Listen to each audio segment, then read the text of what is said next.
Happy New Year, everyone, and welcome back to Art and Chat.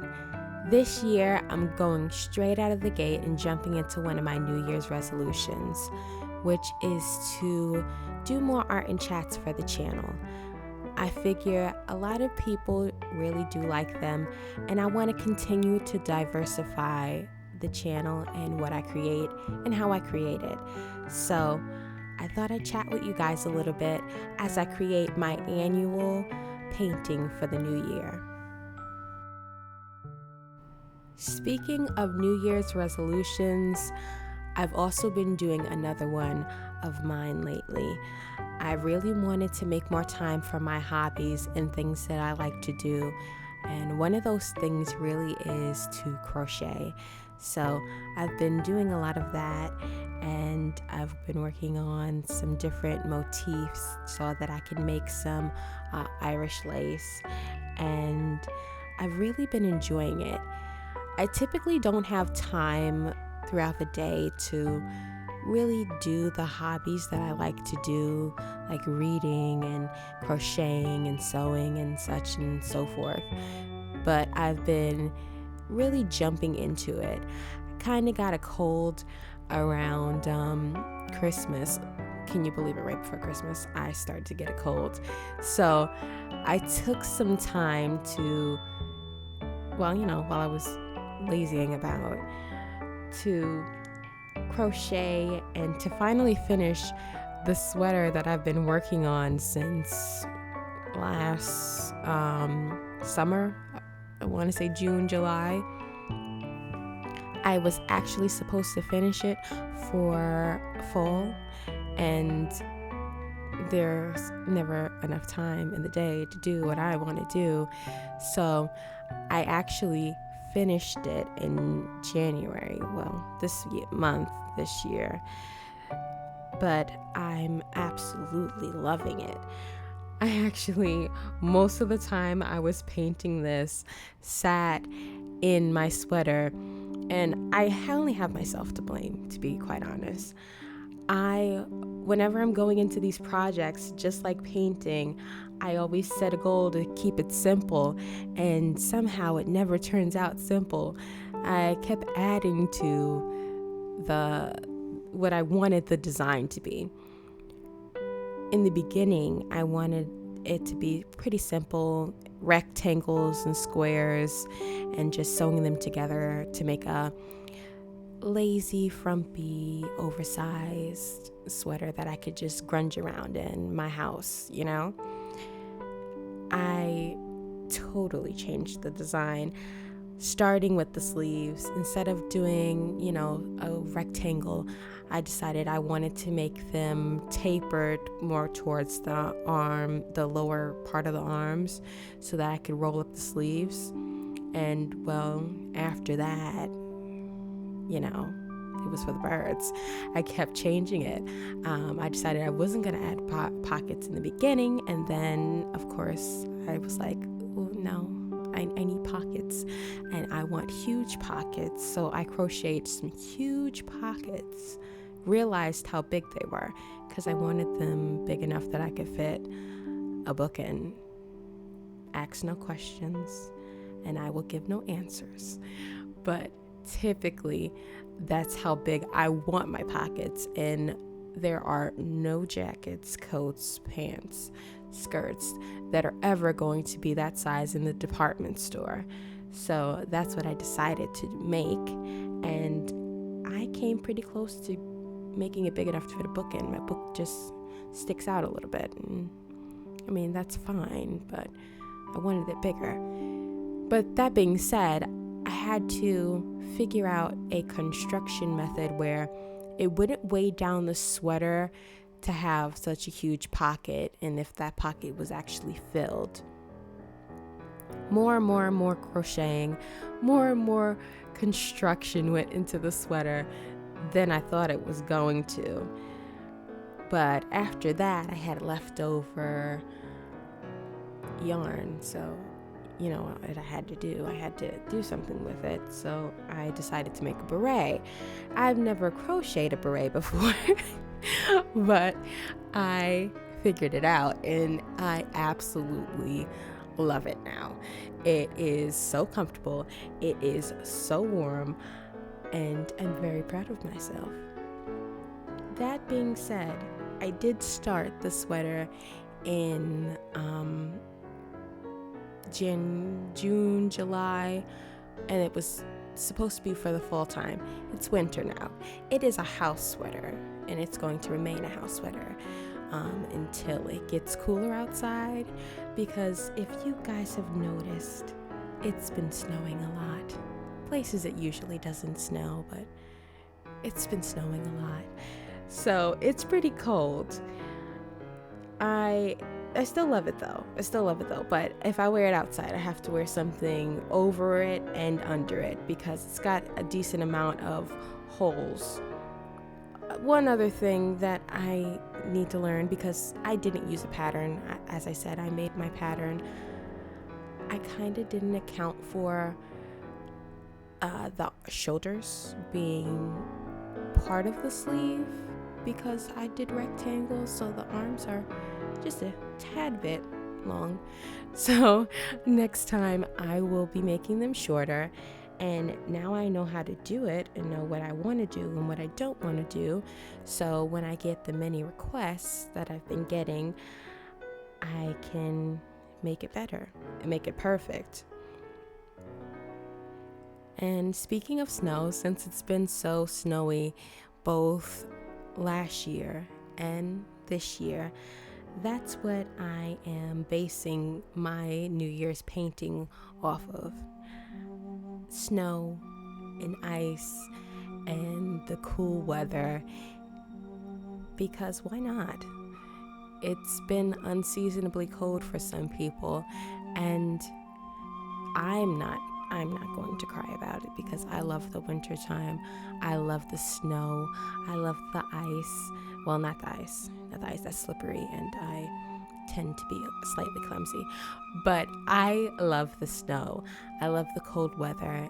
There's something so magical about the snow and how the light reflects off of it. It's just gorgeous.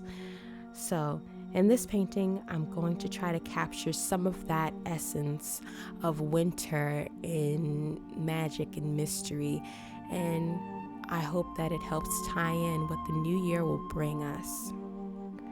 This painting actually took me a few weeks. Usually it takes me about that when I'm working in oil paint. But because I was working in both oil and gouache, I took some extra time for it to dry as I was building my layers. So you're seeing this over probably like 2 to 3 weeks time of me working on it and letting it dry, working on it and letting it dry. So some of the footage was very repetitive. Some things I did over and over and over again, and I just built up layers of me doing it. So some of the footage I forgot to record, or I didn't record at all, and I didn't realize I didn't record it because I thought I had it done at least once or twice. So I'll try to fill you in as I create if I see that. As of right now, this is pretty typical, but I will cut in when I see that you might be missing a few things. Another New Year's resolution for me would be to get to the books that I really didn't get to last year. I think I made a list in one of my other art and chats, and I got to some of the books. I got to read a few things, but I didn't get to read as much as I wanted to. And I typically have time to do that reading in the evening, the late evening. That's also when I edit my videos and I do my voiceovers. So I really haven't gotten that time to do anything other. So me getting into the crocheting and then getting into the reading eventually, I'll do it little by little, because I don't want my resolutions to crumble, because That's usually what happens to us, right? We start all these New Year's resolutions and we try to do them first thing and jump into doing all these other things that we don't typically have the time to do or have the patience to do, and those New Year resolutions just crumble. So my plan is to work these things in little by little by little so that they become a norm for me and that I always have time for them. Now, going back to the painting, I'm about to switch over to oil painting, and the first thing I'm going to do is lay down the linseed oil, because I just want my surface to be slick and slippery, and I want to be able to blend the way I want. But though right here, this is where I forgot to record. Now, I went in with similar colors or almost the same colors that I used to do the background in gouache, but I didn't get as smooth as a blend as I wanted to, mostly because I knew I was probably going to go over with oil paint and I wasn't really trying, but I wanted to add a little bit more vibrancy and some, a smoother opaque blend to the background. So I went back in with shades that were similar, that were a little bit more bright and a little bit more blue with oil paint, and I just blended out that background. That's the only thing you missed. I did basically the same thing I did with gouache. I just did it with oil paint. That's the main reason I had to lay down the linseed oil, because it really helps to keep everything blended and smooth and light. I mostly glazed the background. I wouldn't say I completely covered it with oil. You're still going to see those same tones of gouache. It was really just a light layer of oil paint. And now we're off to the snow. First layer of snow is going down. I think 5 to 6 layers of this snow with the oil paint. It was just I wanted to lightly build up the opaqueness of it, so it was just, it wasn't horrible, but waiting for paint to dry, I don't, that's my least favorite part, is waiting for paint to dry. I think that's why I gravitate more towards acrylic and acrylic gouache at times, because I don't have to really wait that long for them to dry. And if I want to blend things the way I do with oil paint, I just either use a medium, or I can work a little bit faster, especially with gouache, because that it doesn't dry immediately. Even the acrylic gouache, you have a little bit of time that you can reactivate, but not completely reactivate. So it's kind of similar in that way to oil paint.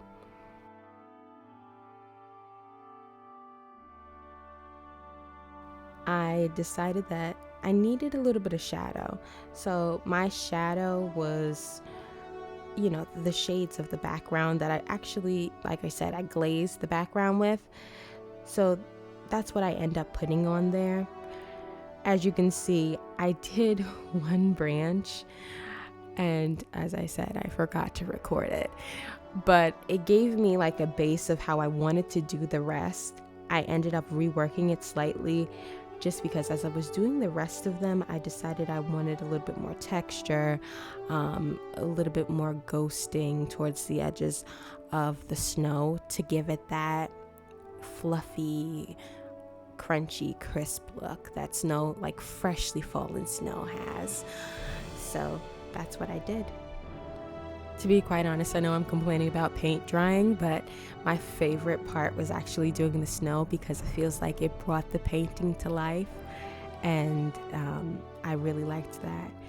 It was a little challenging figuring out how I wanted, the snow to go on the branches and fall on the branches. Of course, I had some references.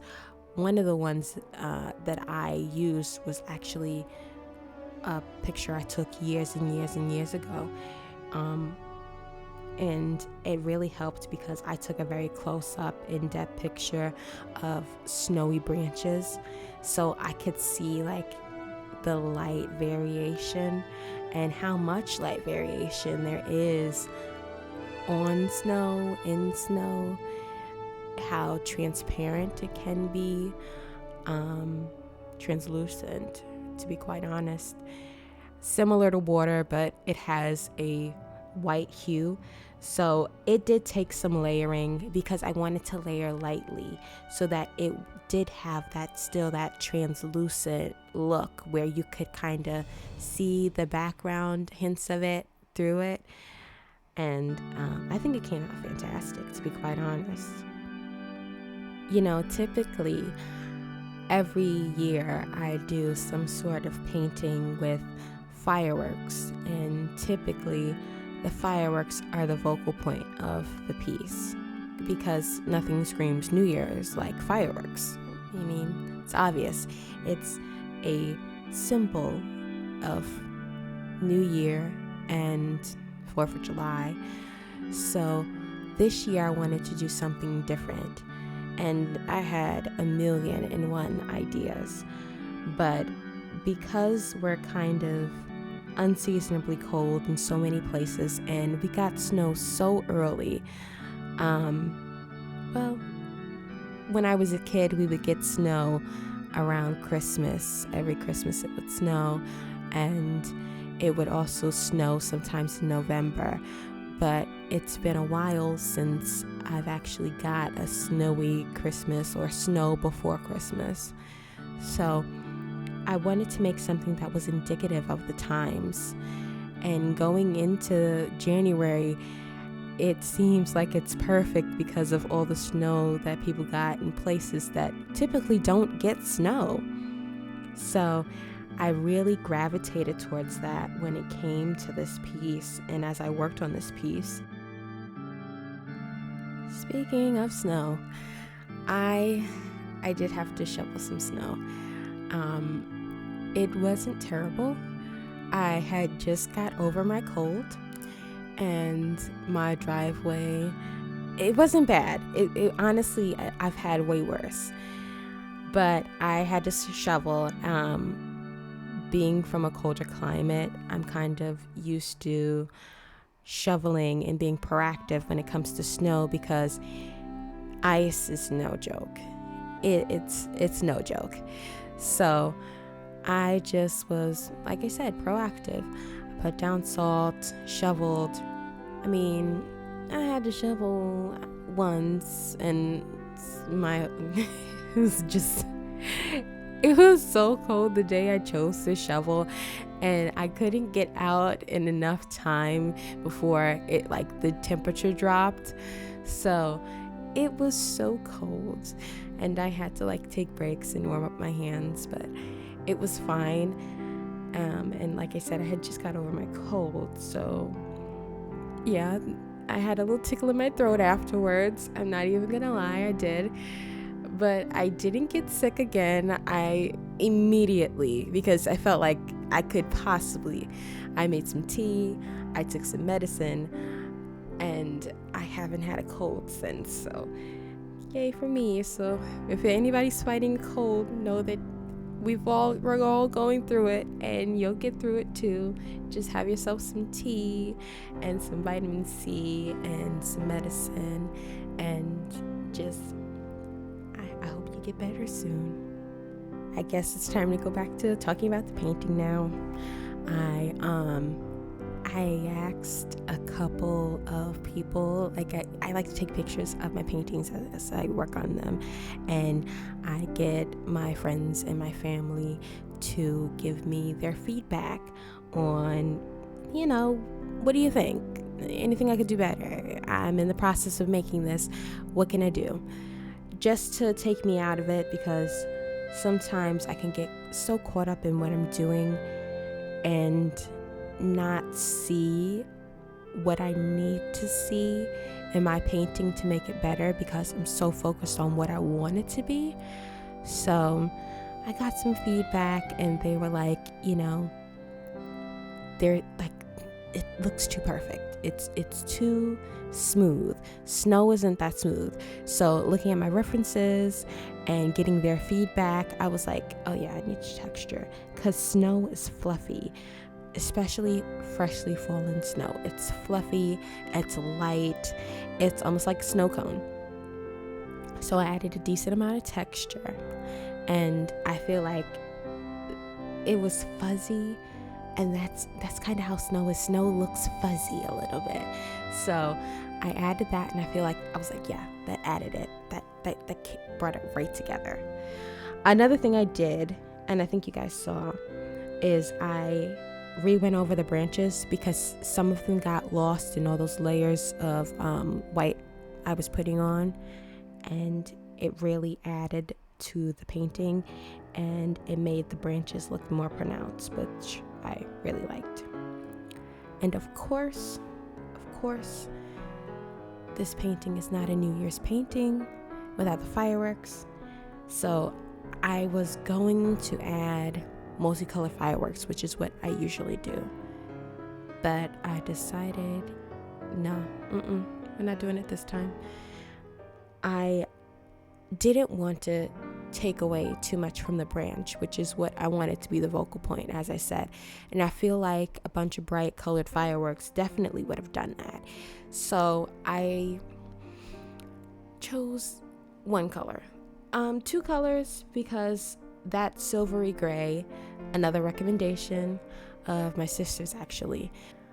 My sister has great ideas about color theory and how colors go together. So thanks, and shout out to you, Envy.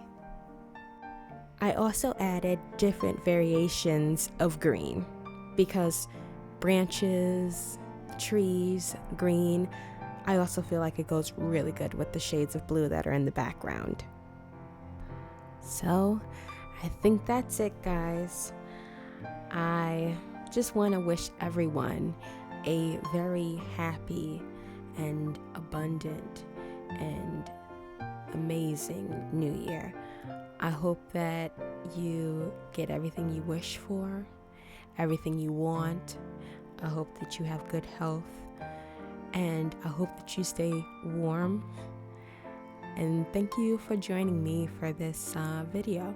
As always, I'm AmberJade. This is Art in Chat, and thank you for watching. Have a blessed day.